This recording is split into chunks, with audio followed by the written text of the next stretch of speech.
Thank you, President, and thank you, Acting Under-Secretary General Masuya, for your briefing.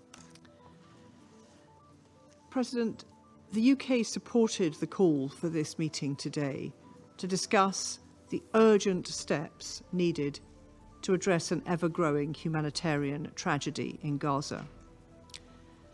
The situation in northern Gaza is harrowing. Approximately 400,000 Gazans have been ordered to evacuate the north and move southwards to the IDF-designated humanitarian zone. Many of these people will already have been displaced, some many times over, and are desperately searching for refuge. But there are no safe places in Gaza. Just this week, we saw horrifying images following the Israeli strike on Al-Aqsa Hospital inside the IDF-designated humanitarian zone. Those who decide to move face intimidation, active fighting zones, and the threat of continued airstrikes. Those who stay face extreme hunger and appalling conditions without access to basic services or healthcare. In the first half of October, no food aid was delivered to northern Gaza, with Israeli authorities denying or impeding the vast majority of humanitarian movements between north and south. We expect October to see the least aid enter Gaza since the beginning of the conflict, lower even than September.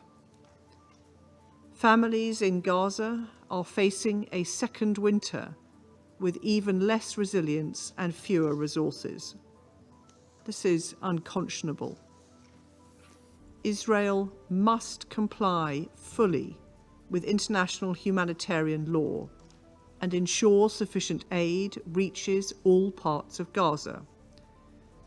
We also reiterate our concern at legislative proposals seeking to undermine UNRWA, which is vital to the humanitarian response in Gaza. Let me be clear. Northern Gaza must not be cut off from the south. Palestinian civilians, including those evacuated from northern Gaza, must be permitted to return to their communities and rebuild. There must be no forcible transfer of Gazans from or within Gaza, nor any reduction in the territory of the Gaza Strip. We need to see an immediate ceasefire to bring this devastating conflict to an end. President, we must also hold in the front of our minds the unthinkable suffering of the 101 hostages who remain in captivity in Gaza. Their ordeal has gone on for far too long. Once again, we call on Hamas to release the hostages immediately and unconditionally. And as we know, the suffering of the region goes beyond Gaza. We reiterate our call for an immediate ceasefire between Hezbollah and Israel. All parties must take measures to avoid civilian casualties and ensure the safety and security of UNIFIL personnel.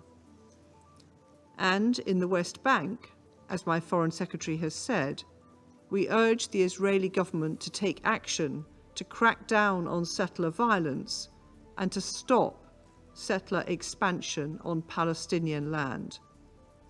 That is why yesterday, my government announced further sanctions against 3 illegal settler outposts and 4 organizations in order to bring accountability to those who perpetrate such heinous human rights abuses against Palestinians.